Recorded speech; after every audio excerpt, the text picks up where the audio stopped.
Hello friends, welcome to the SNAE medical classes. Today we will discuss regarding pathology of testicular hypertrophy. First, we will discuss about what is testicular hypertrophy. Testicular hypertrophy is the abnormal increase in the size of the testicle.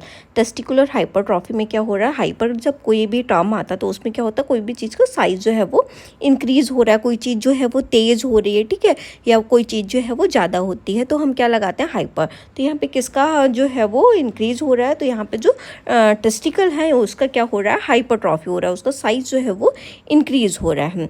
Which are the male reproductive organ responsible for producing sperm and testosterone. ये क्या रहता है, जो testicles रहते हैं वो किस लिए रिस्पॉन्सिबल होते हैं, ये क्या करते हैं हमारे बॉडी में, ये क्या करेंगे, ये रिप्रोडक्टिव ऑर्गन होते हैं मेल्स के अंदर, ये क्या करेंगे, ये जो है ये स्पर्म जो है उसको प्रोड्यूस करते हैं और ये साथ में टेस्टोस्टेरोन को भी जो ये प्रोड्यूस करवाते हैं। नेक्स्ट वन, इसके कॉजेज़ क्या हो सकते हैं अगर किसी पर्सन को टेस्टिकुलर हाइपरट्रॉफी हो रहा है। तो फर्स्ट वन है हमारा ऑर्काइटिस। ऑर्काइटिस क्या होता है, अगर किसी पर्सन को टेस्टिकल का जो है ये इन्फ्लामेशन हो रहा है मेल पर्सन के अंदर, तो जो है ये जो उनको टेस्टिकुलर हाइपरट्रॉफी जो है ये हो सकती है। जो ये इन्फ्लामेशन होता है टेस्टिकल का, ये ड्यू टू ज़्यादातर इन्फेक्शन देखने के लिए मिलता है। जैसे किसी को मम्स का जो है वो मेनली इन्फेक्शन होता है, तब ये जो है वो ऑर्काइटिस पर्सन को हो जाता है, या पर्सन को कोई ट्रॉमा वगैरह हुआ है तो भी ऐसे केसेस में देखने के लिए मिल सकता है कि टेस्टिकल का जो है ये इन्फ्लामेशन हो गया। नेक्स्ट वन है हमारा वेरिकोसील। वेरिकोसील क्या होता है, swelling of the veins that drain the testicle. इसमें क्या हो जाता है, जो टेस्टिकल होती है उसकी वेन में क्या आ जाती है, स्वेलिंग हो जाती है, उसको हम किस नेम से जानते हैं, वेरिकोसील नाम से जानते हैं।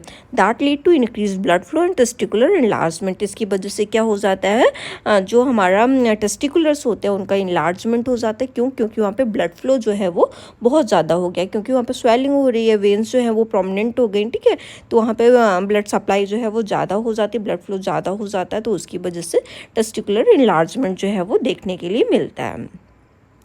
नेक्स्ट वन है हाइड्रोसील। हाइड्रोसील की वजह से भी टेस्टिकुलर अट्रॉफी जो है वो देखने के लिए मिलेगा, जिसमें हाइड्रोसील में क्या हो जाता है, इसके अंदर जो है वो एक्यूमुलेशन ऑफ फ्लूइड जो है वो टेस्टिकल के अंदर जो है वो देखने के लिए मिलेगा।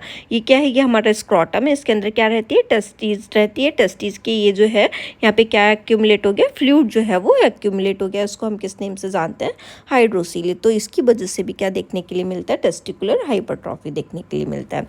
नेक्स्ट वन है हार्मोनल इम्बैलेंस। किसी की मेल पर्सन की बॉडी में अगर कोई भी हार्मोन इम्बैलेंस हो रहा है, जैसे टेस्टोस्टेरोन का जो है इम्बैलेंस हो रहा है, ल्यूटेनाइजिंग हार्मोन जो है वो इम्बैलेंस हो रहा है, तो उसमें भी जो है वो टेस्टिकुलर ग्रोथ जो है वो इंक्रीज़ हो जाती है। जब हार्मोन इंक्रीज़ हो जाएगा, ठीक है, तो क्या हो जाएगी, टेस्टिकुलर ग्रोथ जो है वो इंक्रीज़ हो जाती है, जिसकी वजह से टेस्टिकुलर हाइपरट्रॉफी देखने के लिए मिलता है, जिसमें टेस्टिस का साइज जो है वो इंक्रीज़ हो जाता है।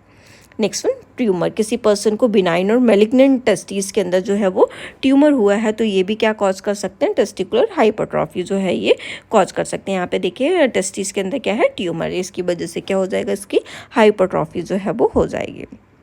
नेक्स्ट वन, अगर किसी पर्सन को, जो मेल पर्सन को टेस्टिकुलर हाइपरट्रॉफी हो रहा है, तो क्या साइन सिम्टम्स देखने के लिए मिलेंगे, उसके जो टेस्टिस होते हैं उनमें से बोथ या वन जो है टेस्टिस जो है उसका इनलार्जमेंट देखने के लिए मिलेगा। यहाँ पे क्या है, वन टेस्टिस जो है वो इनलार्ज देखने के लिए मिल रही है।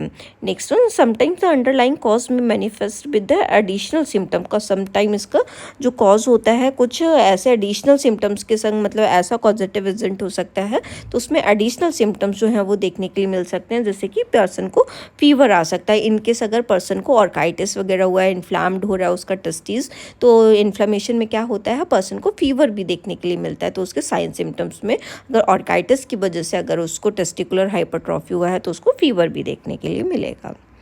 नेक्स्ट वन, पेन और डिस्कम्फर्ट इन द स्क्रॉटम। उसके स्क्रॉटम में पेन फील होगा और उसको डिस्कम्फर्ट होगी, क्योंकि पेन होगा तो बहुत ज़्यादा इरिटेशन होगी, ठीक है, तो उसको जो है वो उस टाइम पे डिस्कम्फर्टेबल जो है वो फील होगा।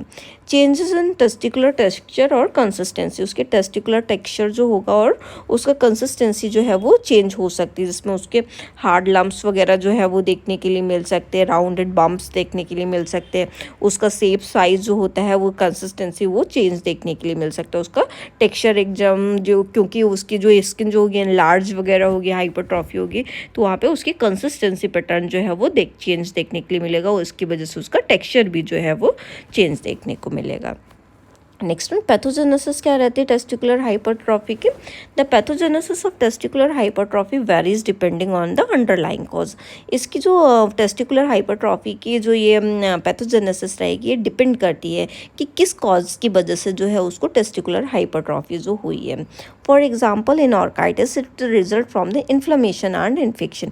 अगर ये किसी पर्सन को जो है ये ऑर्काइटिस की वजह से हुई है तो पर्सन को क्या देखने के लिए मिलेगा, इन्फ्लेमेशन और इन्फेक्शन देखने के लिए मिलेगा, जिसमें पर्सन को साथ साथ में इन्फ्लेमेशन की वजह से उसको फीवर भी देखने के लिए मिलेगा।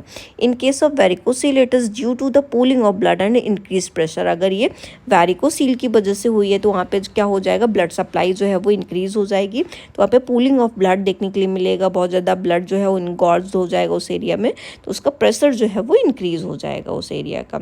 Understanding the specific pathogenesis require identify addressing the root cause.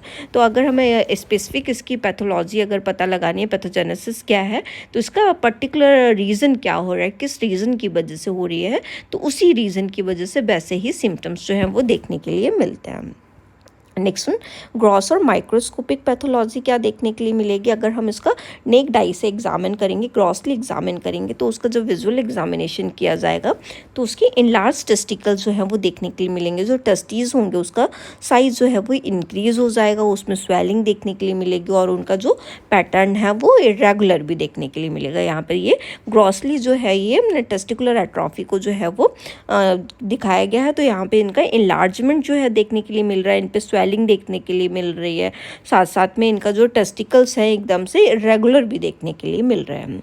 Next one अगर माइक्रोस्कोपिक पैथोलॉजी की बात करें तो अगर इसका टिश्यू जो होगा वो सैम्पलिंग के लिए जाएगा अंडर ए माइक्रोस्कोप, तो इसमें सेलुलर चेंज जो है वो सेल के चेंज जो है वो दिखाई देंगे। क्यों? क्योंकि इसका जो है वो साइज़ इंक्रीज़ हो रहा है, तो सेल्स भी जो है वो एकदम इंक्रीज़ हो जाती हैं साइज़ में, तो एकदम से तो उनका जो होगा सेल का चेंज जो है वो उसमें दिखेगा।